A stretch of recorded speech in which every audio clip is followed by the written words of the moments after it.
All right, peeps, on today's episode of the Kung Fu Genius, the genius will be answering all sorts of hot nonsense from the Patreons. Lots of gems, lots of Jeet Kune Do is dead, lots of the Triads in the Shaolin Temple. Get the real story here. It's all bullshit.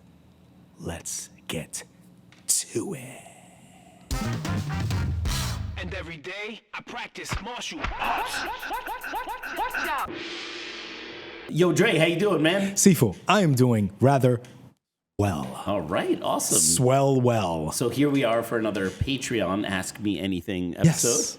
We had a couple interviews in the last few episodes and some single topic Patreon episodes too. Today we're doing our kind of classic. Had a boy Bay Logan. We got a bunch of questions, kind of AMA, and we had Bay Logan. He always kills it on the Kung Fu Genius podcast. That he does. Those episodes are always easy because I could be like, "Hey, Bay, do you have a Bruce Lee story?" And then I can just be quiet, and then he'll talk for the next half hour, which is awesome, right?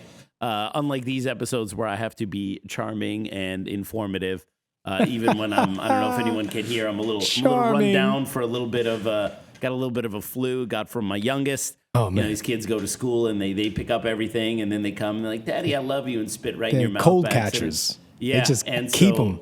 So they are like these incubators of germs and they bring these things home. So it's always a little bit of a struggle when germ keepers. When you have to teach and, represent power and energy to your students, and you feel a bit grinded down by schoolyard germs. So, so here we are. Just a reminder that if you want to support the Kung Fu Genius podcast, the best way is on Patreon, patreon.com/the Kung Fu Genius for as little as $5 a month.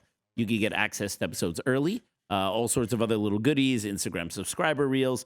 There are higher levels of support where you get other things like the baller level for $25. You get your name in the description, and you also get things like English translations of the Yip Man interviews and things like that. Nice. I think the closed door student level or whatever, you can get your own private episode with the KFG. And so we got a lot of different tiers there. It's the best way to support us. We do have one other little way to support us too, because as we made the announcement a few months ago, all of the Ask Me Anything episodes, the questions will come exclusively from our Patreons. And, so we used to just take questions from YouTube, but some of the YouTube questions were hot mess. They were a hot mess, or would just kind of be the same thing over and over again. So we decided to make that, exclusive for our Patreons. Of course, our YouTube guys can or could suggest topics. However, we now have another way for people to support us. If you do not want to support us on Patreon, you can support us here on YouTube directly. We have memberships now. Live and direct, yes. At the time of this recording, we have one tier only of ways you can support us. So also for about, I think it's $4.99 for $5 a month, you become a member. You get a little special badge, and any of the comments you write that you want us to talk about on an Ask Me Anything episode, we will do those provided it's a relevant topic. All right, you can't become a member and then ask me my hot takes on Spanish horror films of the 1970s, right?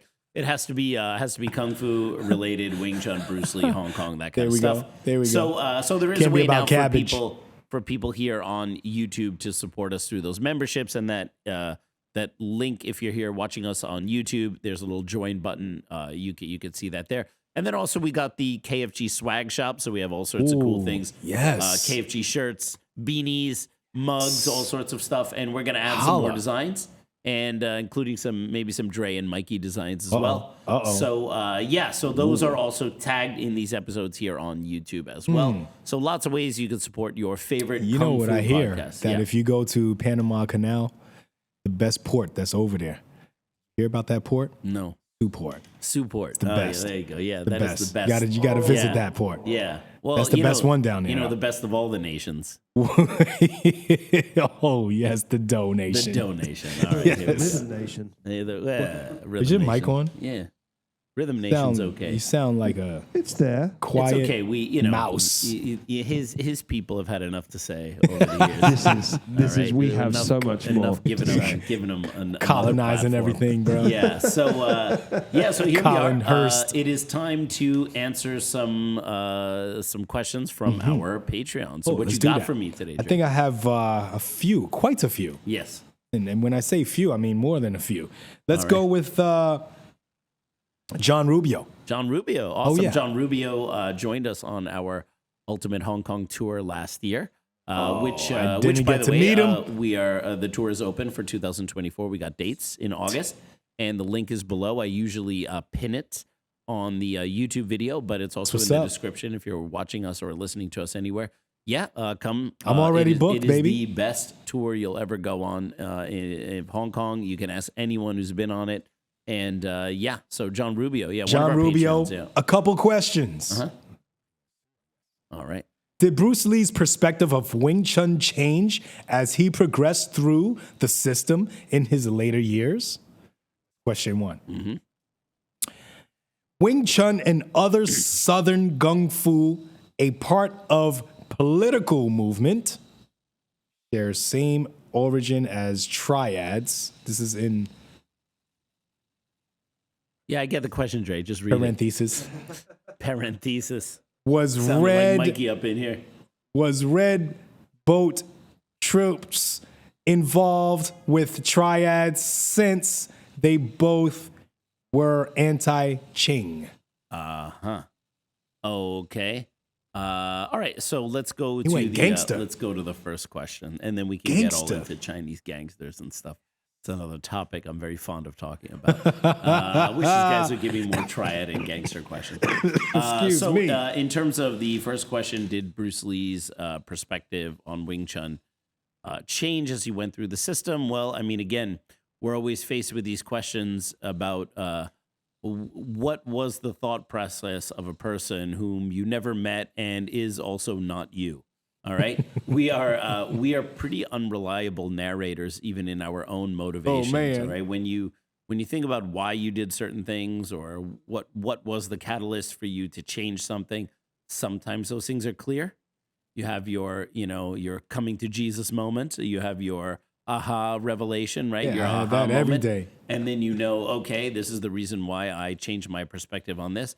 But so many things in life about, why we decided to go a certain way or go another way, the processes involved in those decisions are beyond our ability to even understand. So you can't even do it reliably for yourself, let alone for someone else. Now, the question is a little interesting because it says, how did his perspective change as he went through the system? Well, to be fair, Bruce only learned Wing Chun for about a year and a half or 2 years.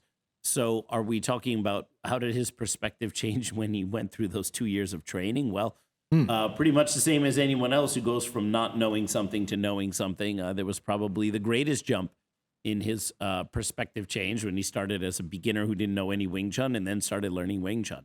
But I assume that the question is more about over his time, like from learning Wing Chun until his untimely demise in 1973. So I don't know, because he wasn't going through the system in the rest of his life. He learned Wing Chun for a limited amount of time.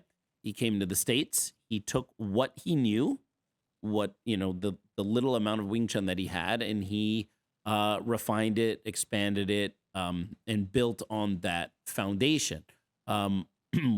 What BruceLee came up with, cool. what ultimately became Chun Fan Kung Fu, or later Jeet Kune Do,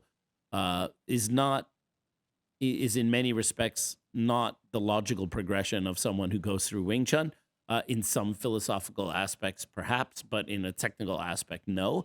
So for sure, Bruce's perspective on Wing Chun changed based on his development and understanding, but that wasn't his development and understanding of martial arts through continuing Wing Chun. Oh, yes. That was his development and understanding of martial arts through developing himself in another path, right?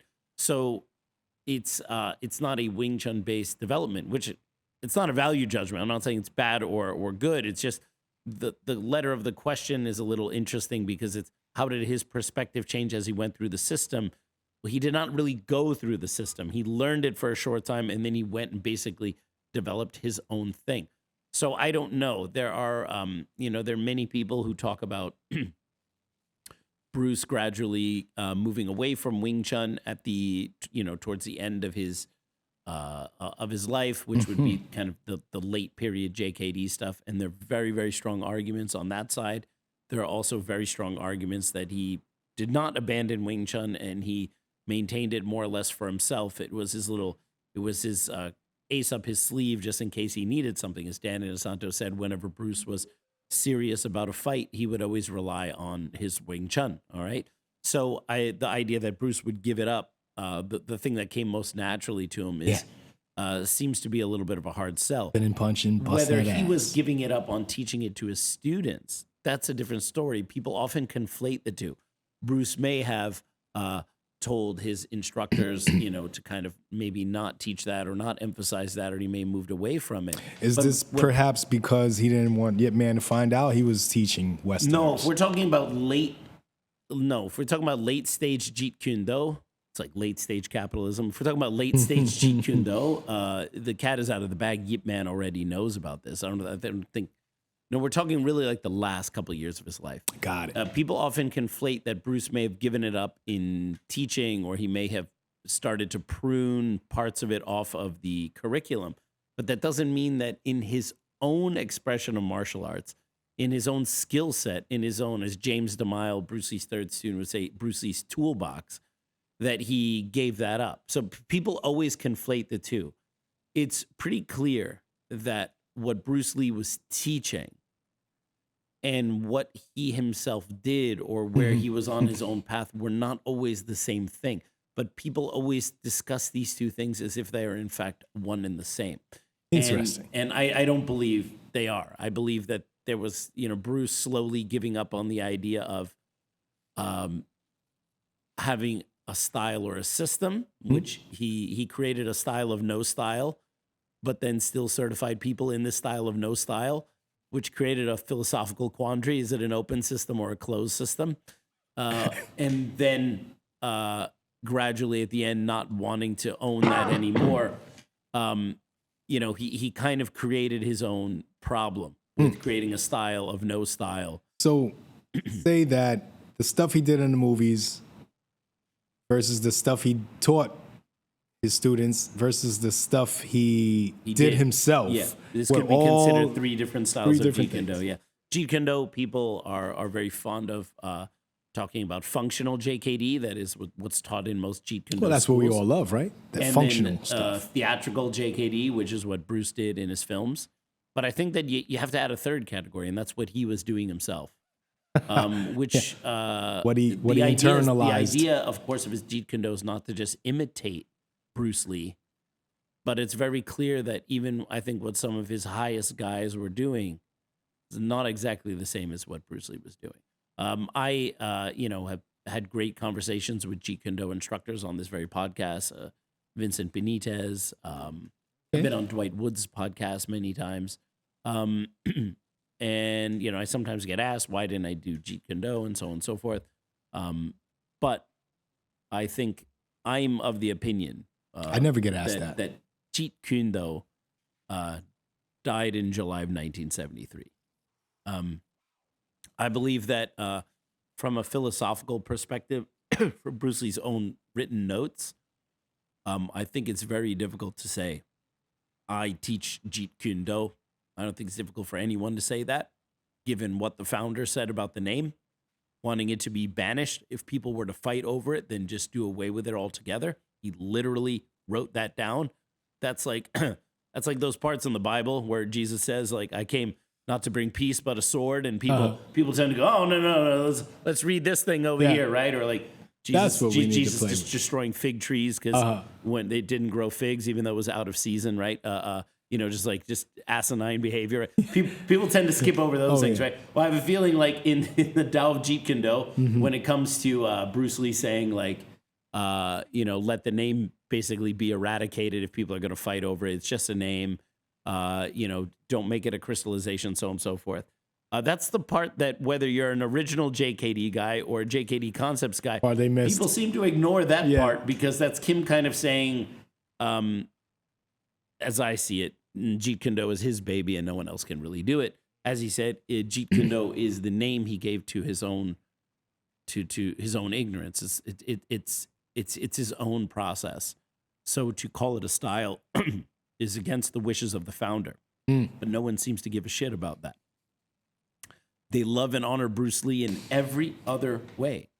But when the man clearly said, do not use this name, especially when I'm gone. Yeah. Everyone just goes, nah. Ooh, oh, but what about the straight lead? All right. Nah. You know, so there's a problem with that, right? But I don't want to get too off topic here. No. I don't know what Bruce's ideas of Wing Chun, how they changed.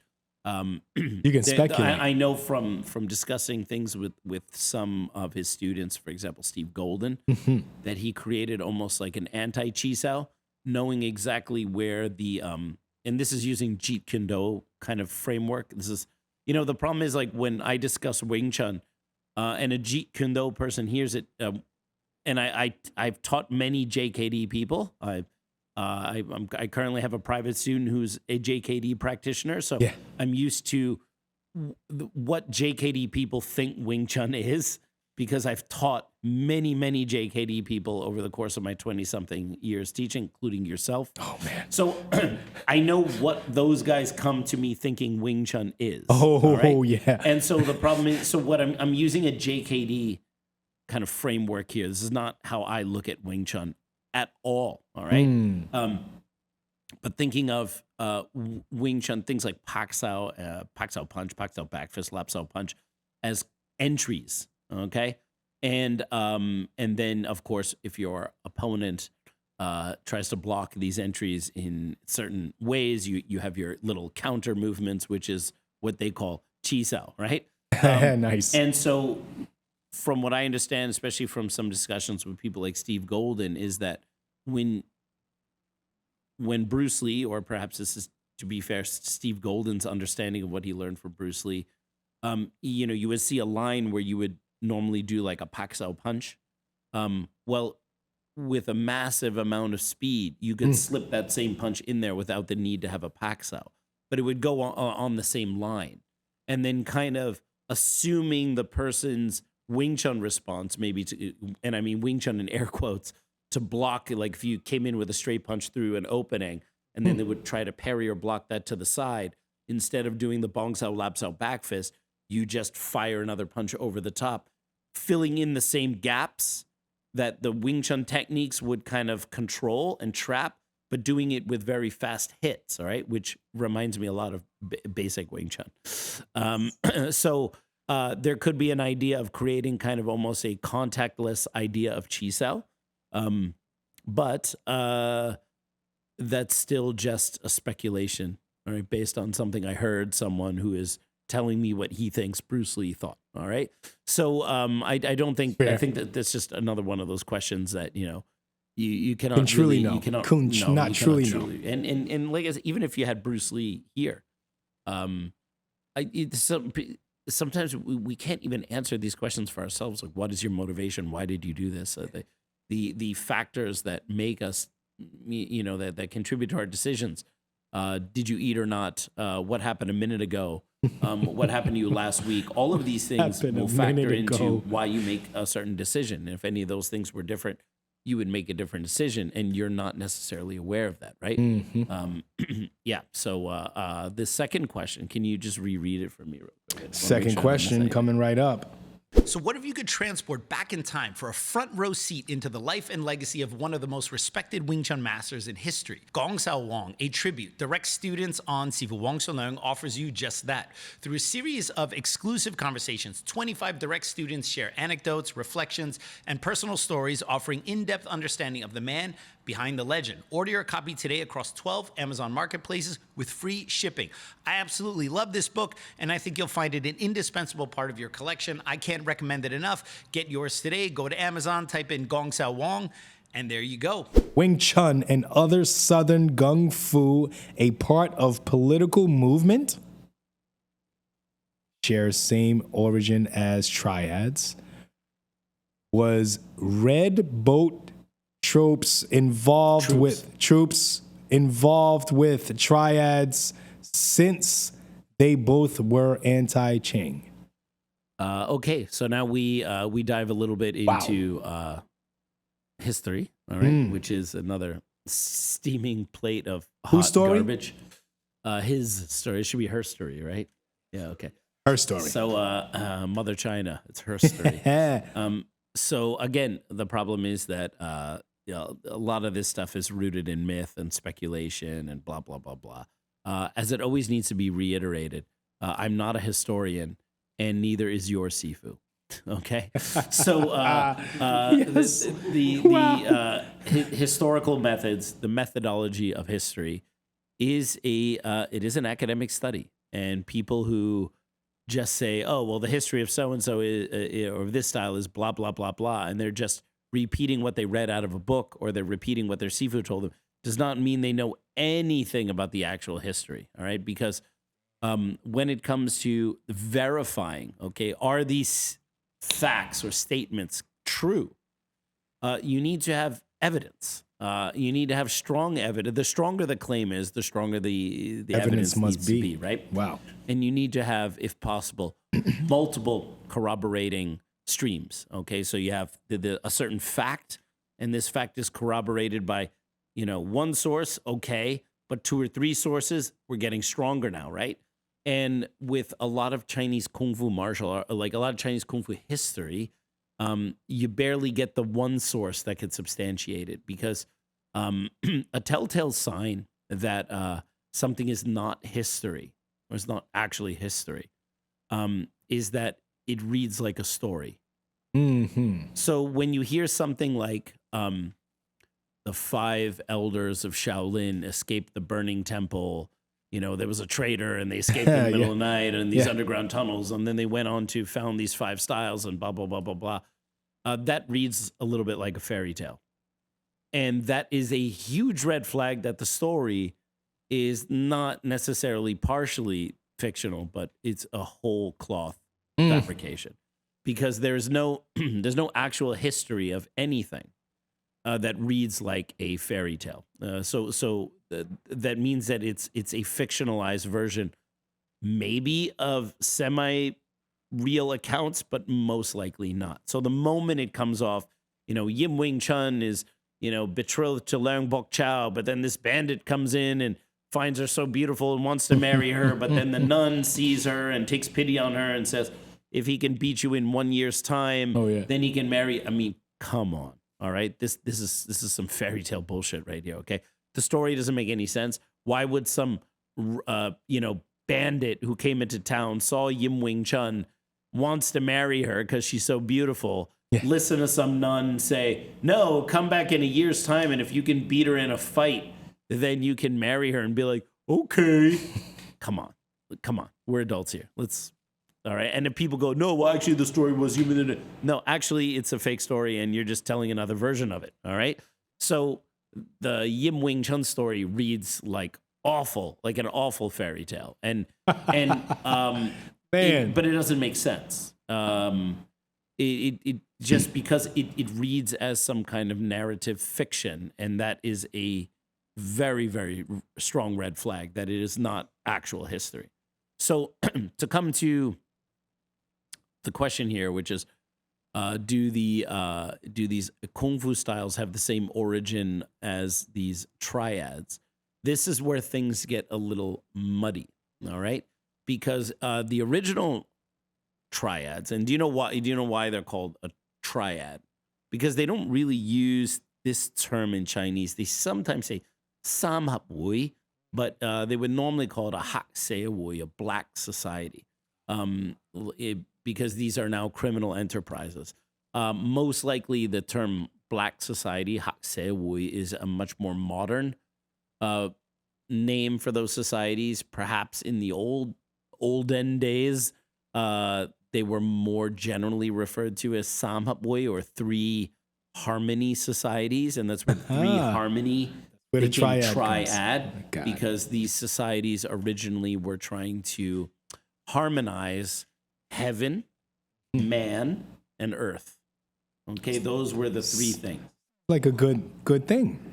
Yes, and They just misunderstood. according to writings, so like if you read Gustav Schlegel from the 1900s, these societies were originally anti-Qing groups. Okay, so in around 1644, I think it was the Qing Not that long ago. government. But in the passage of human history, it's nothing. All right. In comparison to this podcast, it's an eternity. Yeah. In 1644, the Qing government or the Qing dynasty overtook the Ming dynasty. Right.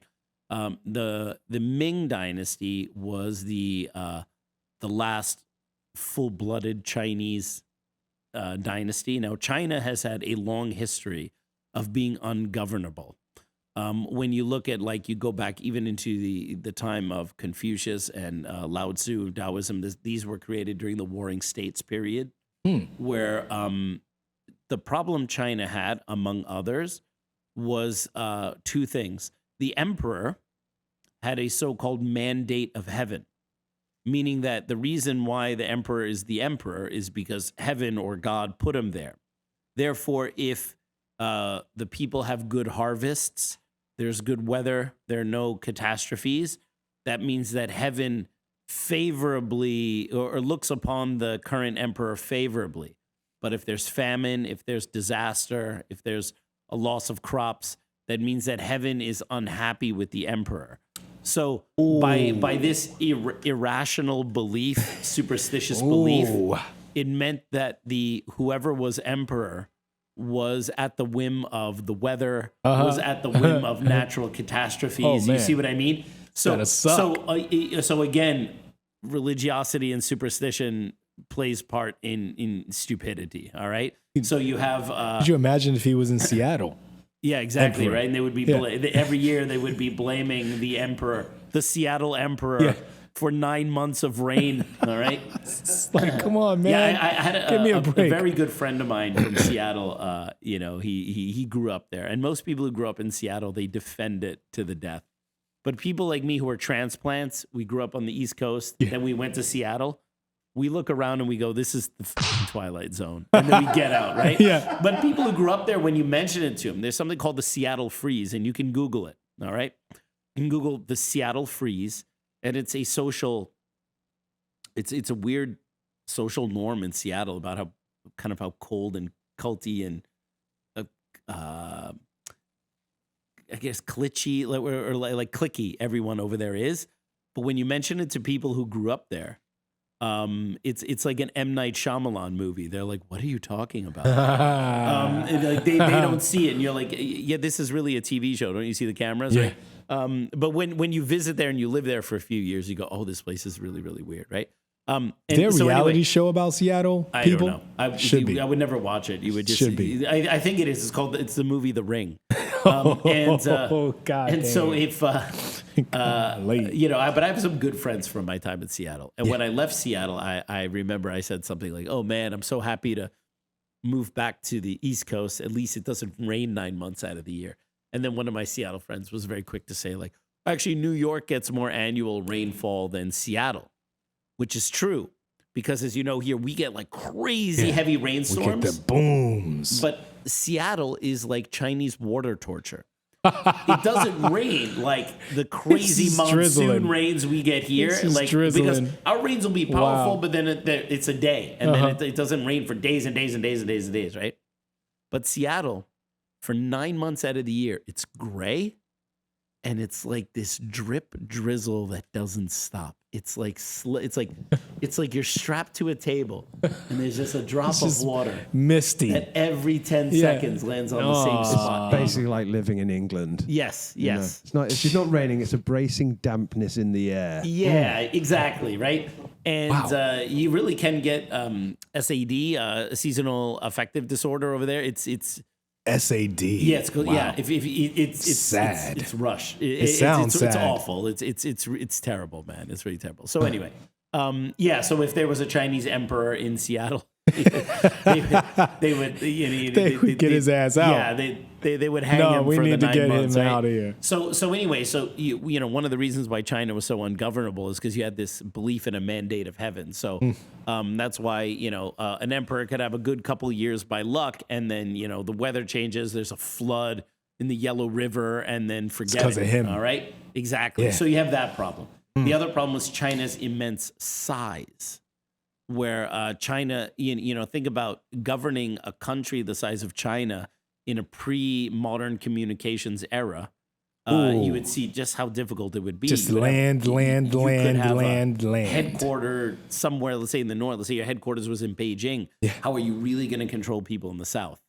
Right? So then it became like a bunch of states, a very feudal system. But of course, all of these sub-states are going to be vying for their own power. So China always had power struggles and problems.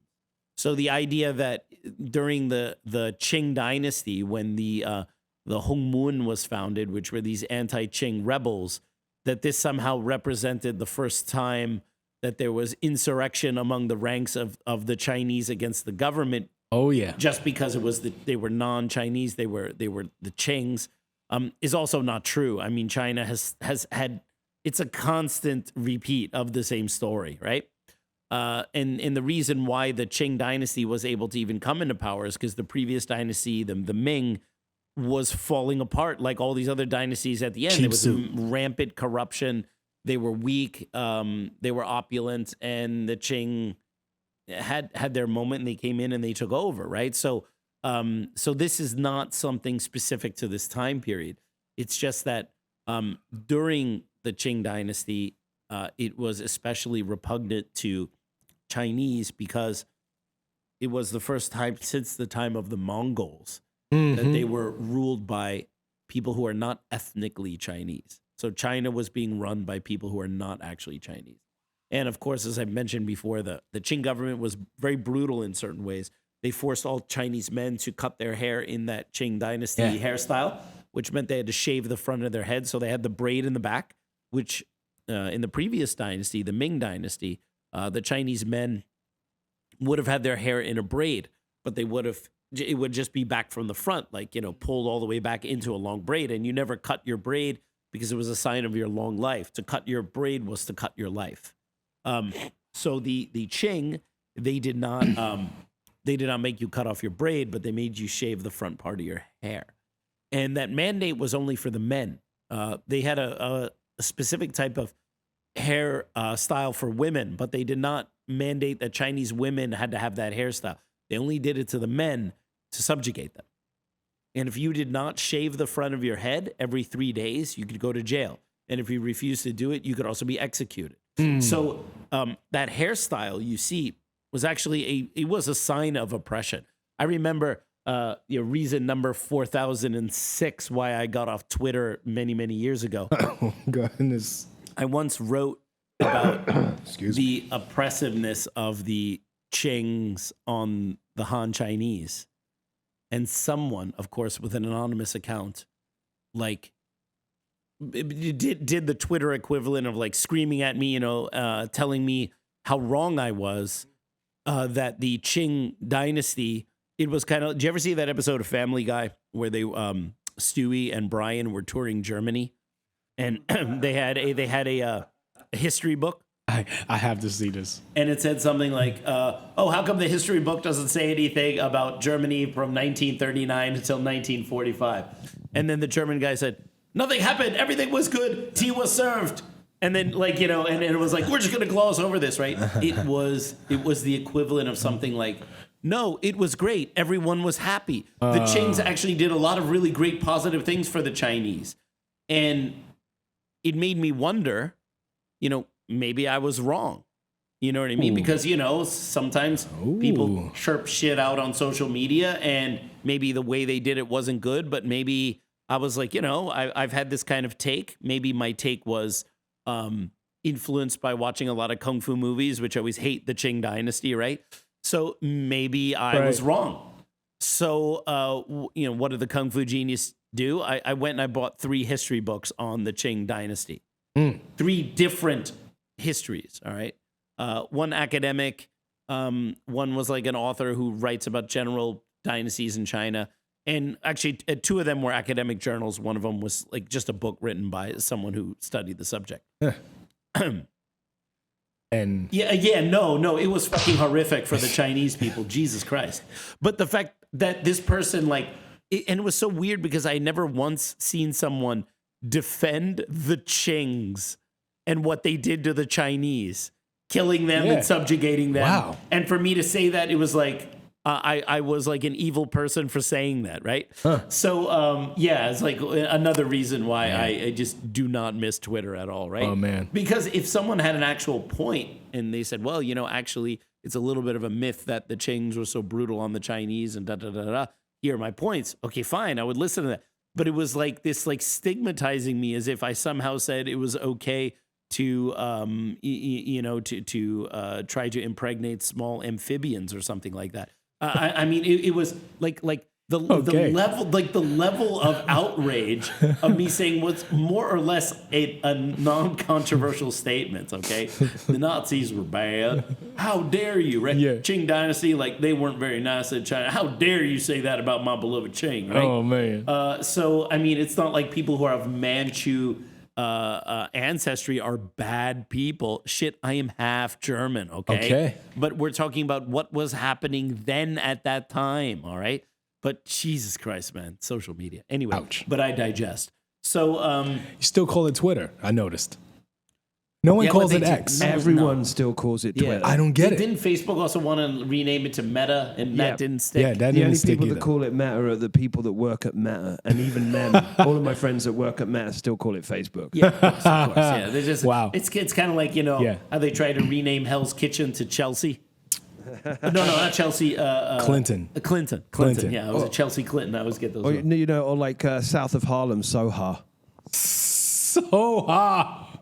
Sounds like a Busta Rhymes song. So high, got you all in check.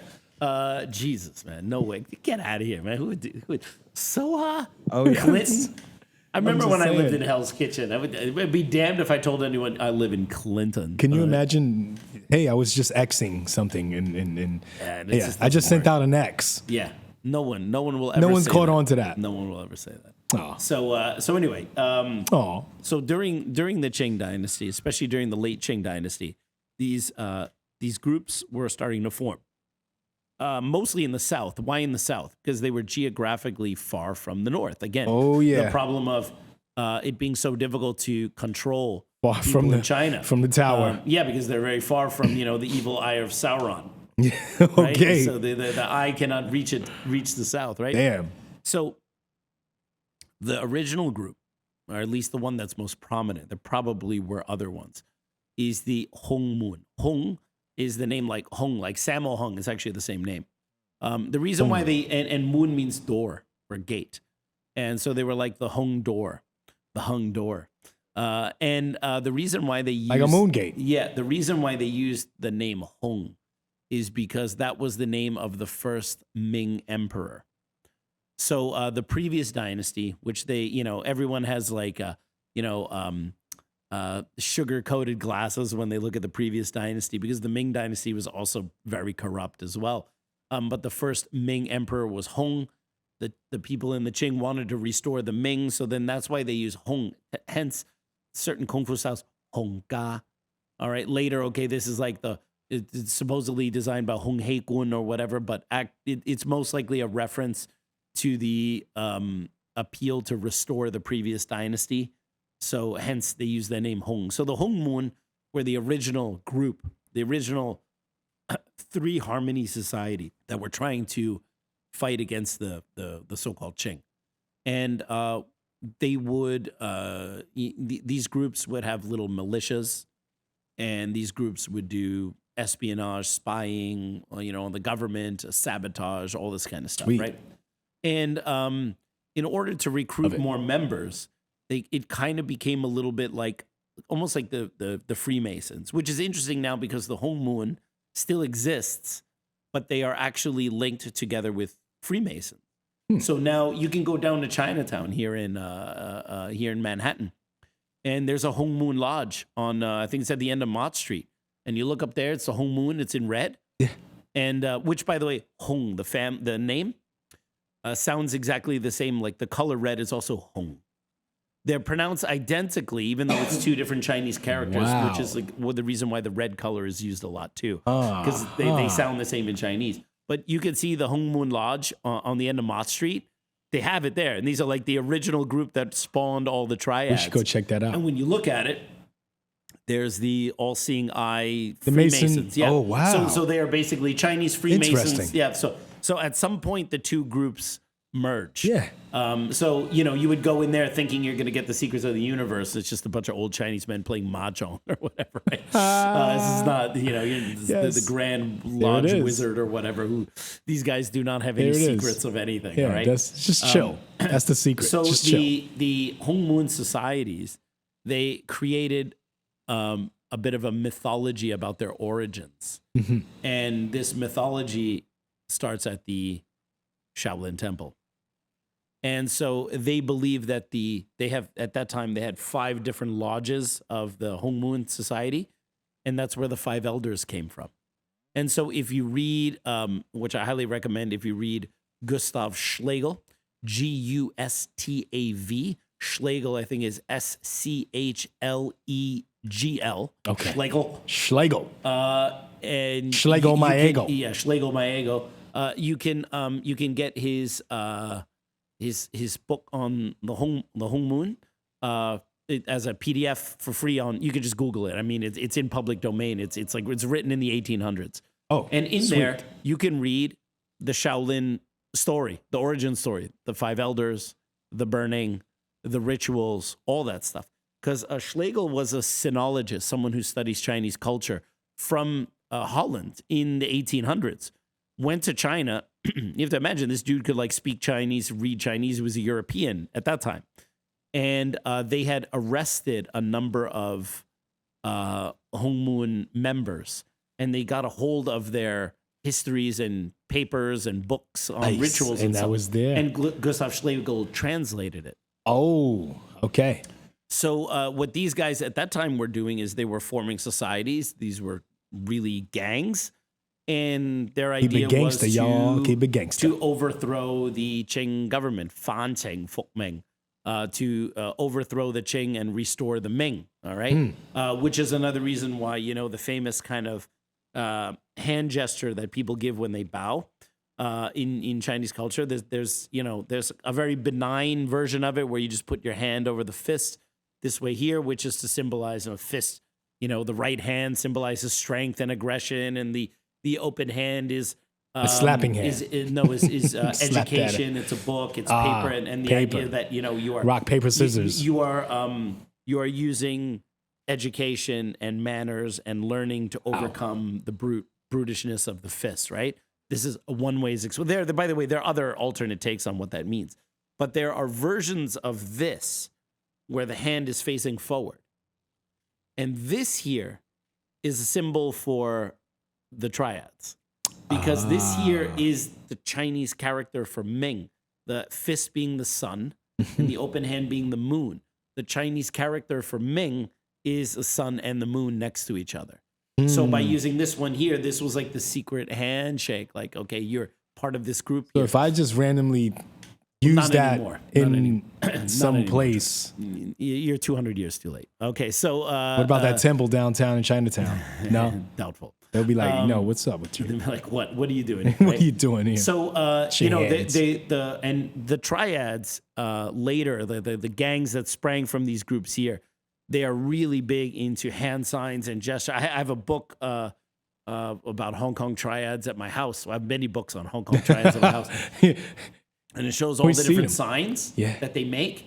And then you can see in photographs of in the 1950s and the 1960s, prominent triad members being photographed in the newspaper, holding their hands in these different signs. They almost look like blood and Crip signs. And that was them, that was a warning to other people of who they belonged to, right? So the whole hand signs and all this, it was a big deal. Keep it gangster, So y'all. at that time, these Hong Moon societies were developed to fight against the Qing. And of course, over time, it got smuggled in that they're also practicing martial arts. And it also goes to say that many of the people who are in these anti-government groups probably also knew martial arts as well.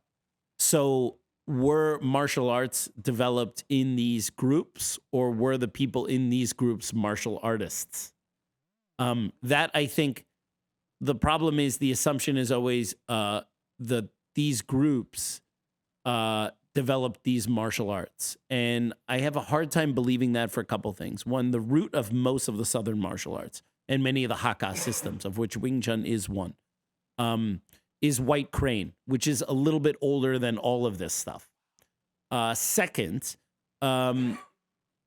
if you are primarily concerned with overthrowing a government, you're not going to do it with punches and kicks. I'm sorry. That's the thing that people like. Do you really think in the 1850s, when we already have cannons and firepower and heavier weapons, that the move is to train people in chi sao and chain punching to overcome, I don't know, a government with an army? All right, so that's the thing that because it sounds nice, right? They're developing all these styles and whatever, but like, really? Their long game was to develop fist fighting styles or spear and knife styles or pole and knife styles to fight the government. No, they would be way better off taking their knowledge of gunpowder and building bombs and trying to blow up the headquarters, right? So that is a little bit of a stretch to say that that's actually what happened. Second, in the early 20th century, when these pulp fiction writers started writing novels, kung fu novels, they appropriated the Hong Moon stories of the burning of the Shaolin Temple and flipped them into martial art origin stories. So you now have, and it probably was earlier than that, you now have these martial arts styles coming from Shaolin. Now, the history of Shaolin itself as a hub of martial arts does exist to a certain degree, but the idea of there being a Southern Shaolin temple is a very, very iffy proposition. If there was a Shaolin temple, it was in the north. So to think that these Southern styles were developed in a Northern temple where the signature of those Northern fist-fighting styles is very different from the Southern ones, that's a very, very hard claim. Also, those people all came and went to the South. I mean, it's what happens is people have the story that they like, and they're reverse engineering the facts to fit the narrative. But you can't do that. You can't say because you have these styles in Southern China, and someone said that it's from Shaolin. Well, if there's no Southern Shaolin temple, well, it still came from the North. Because no. That's you fudging the narrative to make your story work. That's not how logic works. That's not how historical claims are verified. So the ties of the Shaolin Temple, a sect of Zen Buddhism, to martial arts is a separate thing, which I think has very little, if nothing, to do with the development of Southern martial arts. And this connection has more to do with a reappropriation of these triad stories where they, and if you read the Gustav Schlegel's book, you will read the names of the five elders. Those are the original names. Those are not the names like Chi Sim and Moy and Fung Do Tak and those guys. So what they did is they took these this original five elders story, and to make it work for the martial arts styles, they literally changed the names of the five elders. And the proof is when you read Gustav Schlegel's book, you will see the original names are not Moy and Chi Sim and those guys there, Bak Me or whatever they were, right? They're completely Lasik Hoy. They're completely different. So already there's a discrepancy between this original story and then what's cobbled together by Shaolin fantasists and Kung Fu historians afterwards, right? That discrepancy has not been resolved, and in my opinion can only be resolved right now as the fictive literature that came later changed the names of that. Now, the gag is when I say fictive literature, the original Shaolin story of the Shaolin temple burning and these guys leaving is also a fake story. It's a propaganda story to recruit more members for the Hong Moon Society. It's not a real story. So the joke is the Shaolin story, as I've said many times on this podcast, that people so dearly believe with everything in their heart because their Sifu said it and their Sifu is a swell guy, or they read it in this book and they can read the words, therefore it must be true. The Shaolin myth of the 5 elders is a plagiarized story of a fake story. Okay? So the original So story, deep. I mean, read the original account by Gustav Schlegel, what was written by those guys. They believe when the 5 elders escaped, they were being hunted down by the Qing government, and they came to a river they couldn't go over. So one dude took off his sandal and prayed to Buddha, and it turned into a ship or a boat that got them over the river. I mean, this is the original story. Okay? All right, we already have miracles and stuff. The only thing missing is the parting of the sea and and becoming a zombie after 3 days. Yeah. I mean, it is absolute nonsense. And then they take from this clearly bullshit story, change the names, copy my homework, but change it a little bit so people don't know you copied it. Yeah. And now people die on the hill of Chinese martial arts coming from Shaolin and the 5 elders. A plagiarized story of a fake ass story. All right. Just stop with the Shaolin nonsense. All right. Stop with Moy and the 5 elders, and I'll just stop. It's fake. It's fake. All right. So having said all that, if we go to what we do know, the actual Hong Moon societies are fighting the Qings, right? Oh, yeah. They have their little bullshit Shaolin origin story, but that's just for recruiting members. Were they ultimately successful in overthrowing the Qing government? No, no. The Qing government was overthrown later by the Republic. They were ultimately unsuccessful. Oh, man. So what happened to these anti-Qing groups when the Qing government was no longer around? What happens to a group like this when they no longer have an enemy? They go into gangsterism. They become Gangster. organized crime. All right. Now, it can be argued quite well that they were always somewhat criminal enterprises because they were going against the government, right? I mean, say what you want about the Qings, but, technically if they're in charge and you're trying to fight them, that is against the law. Although I don't have any love for the Qings. The only person I know was that person on Twitter. I mean, the Qing government, Manchu people are fantastic people. Our boy Ibrahim is Manchu. All right. Oh. Half Manchu. We love him. All right. When they no longer had a common enemy in the Qings, they splintered into many subgroups and they became organized crime. So the triads of today, whether it's a 14K or a Sun Yon or a Wasing Wall, whatever the groups are, they trace their lineage back to the Hong Moon and back to the Shaolin Temple. So the joke is the gangsters who are running heroin trafficking in Hong Kong, who are running vice, prostitution rings, human smuggling. They also trace their origins to the Shaolin Temple.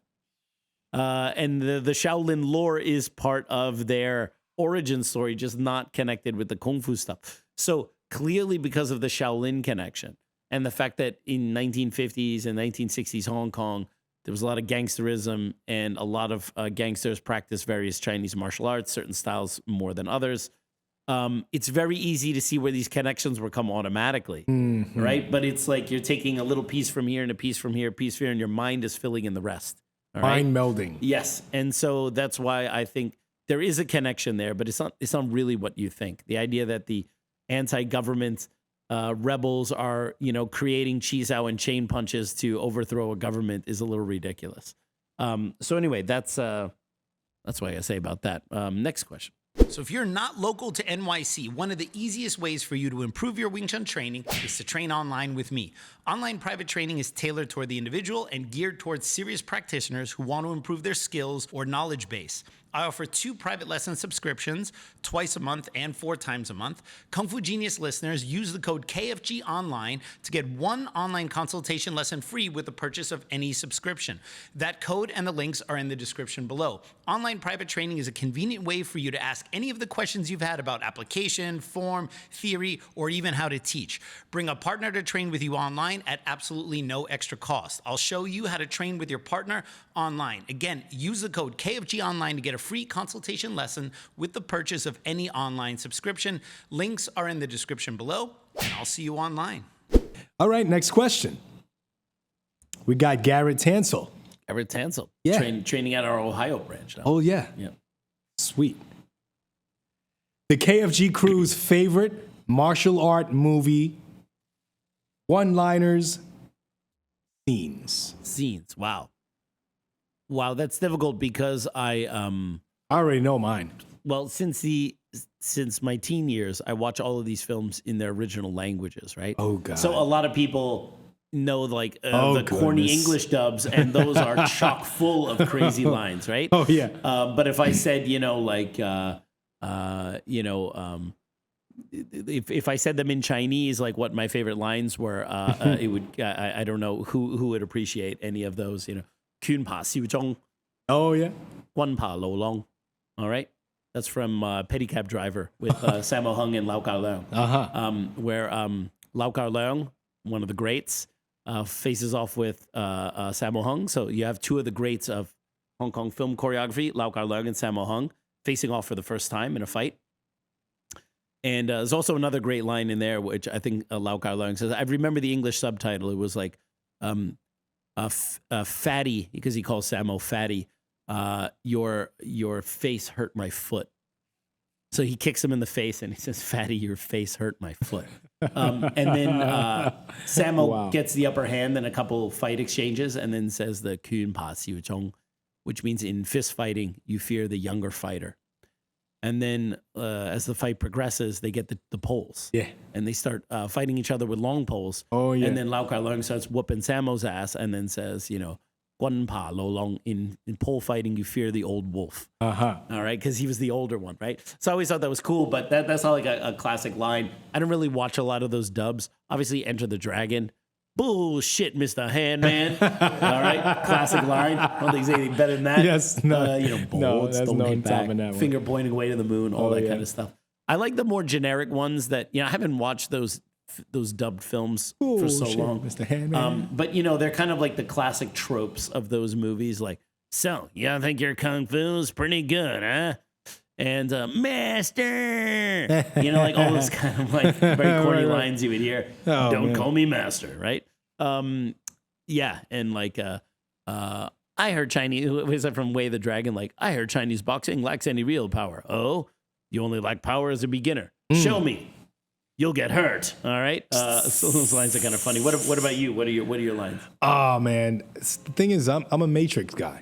I love the Matrix. Matrix really a Kung Fu movie? I guess. I mean, All right. I've seen it more than I've seen any other movie. You're gonna say, "Whoa, I know Kung Fu." Yeah, no, not that one. No. Actually, the second movie I love a lot too. The second Matrix was Matrix Reloaded. Yeah, Reloaded. and No, I thought it was called Matrix Part 2. but did No, that's Hot Shots Part 2. so. Of course, the fight scenes I loved a lot, and they had a fight scene in like where when Neo stops the sword coming at his hand, but that led to him having to escape, and he's in the mountains and he has to fly out back to the highway or the freeway where they're fighting and help them, and that fight scene leading up to where Neo saves them is my favorite scene, I guess, Nice. where he's fighting the agent on top of the tractor trailer, and the key makers there watching everything, and the agent finds himself in another tractor trailer, starts turning it around, and now I they haven't got watched the two movie in trailers so long. going head on, Oh, I vaguely remember that. Yeah. and then your man is like, Morpheus is like, oh, what's happening? Neo, if you're out there, we can use some help. Right. And then the tractor trailers crash, and you see in slow motion, they're crunching and compressing into each other. And comes and catches them both in the air and just flies off. Wow, I heard the new Matrix is awesome. Oh, no. No. The word Where'd does you begin hear with that? an AW, but it's not awesome. It's awful. Oh, man. Did you see that new Matrix? I've seen it. Oh, sorry to hear that. The first third, you're like, yo, this I could don't be know. good, and then it just went into just kind of I don't know if pastiche and you just can- like kind of just it's just regurgitating itself and like relying on on like the nostalgia of the originals. Yeah.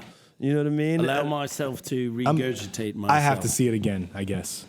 No, I don't think you have to. Yeah. So is that? But what? Do you have any lines? That's from the line. That's Neo, the line. we can use your help. I see. Awesome. And he just catches him. Boom, the last second. All right. What else you got? Question? No. What about this guy? His movie? No, it's okay. And quote. I see how it is. You know what I mean? Yeah, he has to chime in. Yeah. I mean, I mean, He said it's it's martial KFG arts. crew, It's you know? probably it's probably that Monty Python skit where you have to learn to defend yourself from bananas. Bananas. You know, I mean, martial arts movies are such a wide range of things, and there's so many. But I guess one of my favorites is Stroker just Ace. it's right when right, was it like in Marked for Death? It's like Screwface has 2 heads and 4 eyes, and that is the source of his power. And then when he kills the second twin at the end, he just looks down at the shaft and just goes, "I hope they're not triplets." Oh, no. Oh, damn. That was Pete Segal, right? Yeah. the peakist. Then what happened to him, man? Yeah, no. What happened to him? Keith David was in that film as well. Oh, wow. Keith David, Silver Throat. If you knew Keith him, like David. Keith Keith David's David. amazing. Also, it turned out he was this. He was in They Live as well, right? Oh, yeah. They Live. We were watching that last week. Nice. They Live so All right. good. What's the next question? Oh, let's get to Thanks for it. that contribution, Mikey. Oh, you're welcome. Steven Seagal, man. Best Steven Seagal movie ever. Next up, we got Anthony Third best. Barreto. If Hollywood were to do a Gung Fu movie right in today's era, what elements must it have and why? Also, how does it relate to the actual practice of Gung Fu? That's a good question. I mean, you know, as much as I love Kung Fu and Kung Fu films, I think the time for them is done for now. I mean, things are cyclical. So, you know, give it another 10 years, these things might kind of seem cool again, right? You always need a little bit of time. I mean, what are the elements of a good People will Kung miss Fu 'em. movie? I mean, like a proper Kung Fu movie. Well, Chinese martial arts, obviously. Usually some kind of training sequence or some kind of Montage. revenge or a montage or something like that. Oh, man. I think to go back to the Steven Seagal I think something like what would work in a modern day as a Kung Fu movie would be something similar to the storyline of Hard to Kill. You take someone who's like a total badass master. Mm-hmm.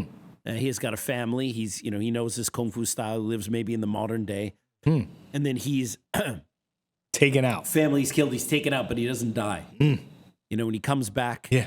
and he's got he's got the amnesia. His body's not quite there, but like he's got these skills that kind of come back. And then he finally figures out who he is, and he starts building himself up again. You know, from hardly being able to walk, and then you see all like him on the dummy and hitting this and doing this, and you know, training and everything, and then building up, and then he comes back and he just starts laying everyone to waste, right? So I think a Kung Fu themed version of Hard to Kill could work in like a modern setting. But the idea of like, you know, my Shaolin style must crush your mantis style, I don't know if that's going to come anytime Those days soon. are over. You know, I thought of another great line actually in Showdown in Little Tokyo. Oh God, here it comes. Brandon Lee Yes. throws the lighter into the gas tank and goes, "You have the right to be dead." Oh, I thought you were going to say it's when he told Dolph Lundgren he's got the biggest dick he's ever seen. No, why would it be that one? That has nothing to do with We thought that was your Sounds favorite, like the kind of favorite line you would line. like. Yeah, but in the context of what we're Line talking you, about. you would hope someone would say that to you someday I say it to myself all the time. when you look in the mirror. God damn. This guy. This guy. Yeah, awesome. Oh, man. Awesome. Do you have Wow. anything else, or is that our last question for I today? think we have one more question. One more question. Yeah, let's not finish on the big dick. Let's not. Let's stay away. I'm gonna let that just hang there. I'm gonna let you eat the shit on that one.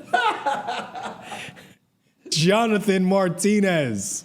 Shout out. What's the earliest age you could start teaching a child Wing Chun?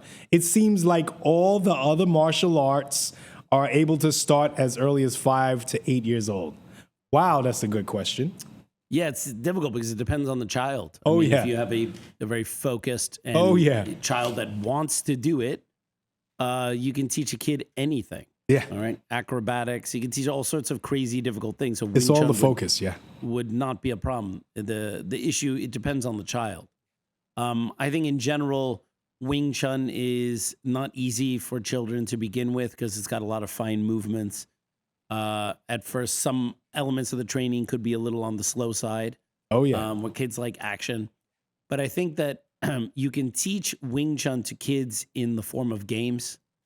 You know, like you can have a little pak sao. I'll put my hand up here, give me a pak sao. Oh, my hand's in your way here, give it a little jut sao, right? You know, like, oh, I hold on to you here, give me some chain punches, right? I'll hold both your arms, give me a kick. So I do this stuff with my daughters. Yeah. But it's just kind of like self-defense games. But I don't make my daughters go, okay, show me the Sunam Tao form. That's a straight path to make them never want to do it, right? Oh, man. And also, I'm not one of those parents that has to force what I do down my kid's throat. It's the weirdest thing when I talk to other parents, like, do your kids do Wing Chun? I say, no. They're like, what? How come your kids don't do Wing Chun? I go, because they don't want to. Right? I mean, because they're really into rhythmic gymnastics, and they did a little bit of martial arts with you. They learn, you know, like how to put up a fence, how to do a side kick, how to do some chain punches, right? And they know some basic. I learned more from them then. Yeah. But the thing is that, like, because I think what a lot of dads have is like unrequited and unfulfilled childhood fantasies. And they have to then impose this on their kids to kind of live out what they couldn't have. First of all, I've been doing martial arts since I was 8 years old. Yeah, so you didn't have that. So I was allowed to do martial arts as a kid. So the thing is, like, I can't go to my kids department. Like, you need to do martial arts as a child because I never could. No, I could, and it's not a thing. And if they want to do that, that's fine. But the quickest way to get someone to hate something is to force a kid to do it. All right. I teach adults who come here voluntarily to learn what I have to teach. Why would I teach someone who doesn't want to be there learning, right? Their parents are you have to go to Kung Fu. The martial arts equivalents of showbiz parents. Yeah, exactly. I used to do dance many years ago. I did ballet, tap, all these things. And did you? Yes, I did. And you were forced, or this was your choice? I loved it. I did it through choice. But did you know this? There was some showbiz parents that were desperately trying to get me as the only boy at the dance school to dance with their daughters, and I was not about that. Right. At all. Yeah, and he wasn't into those young hags. They kind of weren't really into it either. Not because of me, because they just felt like mummy was like living out their dance fantasies. Yeah, you know absolutely. what I mean? No, it's a huge thing. And but it's weird how many people look at me like I'm a monster for not forcing my children to do something they don't want to do. You know, my girls are really into rhythmic gymnastics and they're really good at it. They're good and at I it. support them on that stuff, right? Totally. And so if you have a kid that is motivated to learn Wing Chun, you can teach them anything. And it doesn't matter if they're 5. I don't know, 5 is a little tough. I think 8 is a better age. But if a kid just wanted to do martial arts in general, I think kids should start with something a little more simple, like kickboxing and judo. Get some basic striking basics, get some throwing basics, and then they can learn some Wing Chun, and then they can see which way they want to go with it, right? Okay. We don't teach kids here at City Wing Chun. We just teach adults. So, like, I'm never the person to ask this question to. I built the school on not teaching kids because in New York, because of our demographic of adults and the population here, I never needed to have to teach kids to keep this thing moving, right? But most martial arts schools in the burbs, they have to. And it's not to say it's bad or wrong or whatever. It's just like, I'm not the guy to ask about teaching kids. I like my kids. I don't like kids in general. All right. Like my girls have some friends that I like and some other girls that you know, that they play with and that are okay. But like becoming a parent didn't make me a kid's. I like my kids. Most other kids I find awfully annoying. Those are the kids. And that's all I got to say about that. All right, everyone. Well, I hope you enjoyed that episode of the Kung Fu Genius. As always, don't forget to subscribe to the Kung Fu Genius. Hit that bell for notifications. You can now support us on YouTube for $4.99 a month to get your questions answered here, or on Patreon, patreon.com/thekungfugenius. And as always, I'll see you guys next time. Word is I'm a Kung Fu genius. Technique speaks for me, not lineage. Forget Jet Li, cause I'm the one. Many call me seafood, but to you I'm Seagung. And I produce masters. You surpassed us. Your Kung Fu stiffer than corpse and caskets. City Wing Chun is the house I built. Violate the gate and your blood gets spilled. Alex, Richter, always the victor. All right, peeps. On today's episode of Kung Fu Genius, the Genius will be answering all sorts of hot nonsense from the Patreons. Lots of Ching taking over the Ming. All right, peeps. On today's episode of the Kung Fu Genius, the Genius will be answering all sorts of hot nonsense from the Patreons. Lots of gems, lots of Jeet Kune Do is dead, and lots of triads in the Shaolin Temple. And the Shaolin Temple, right? You almost had it. It was in or and?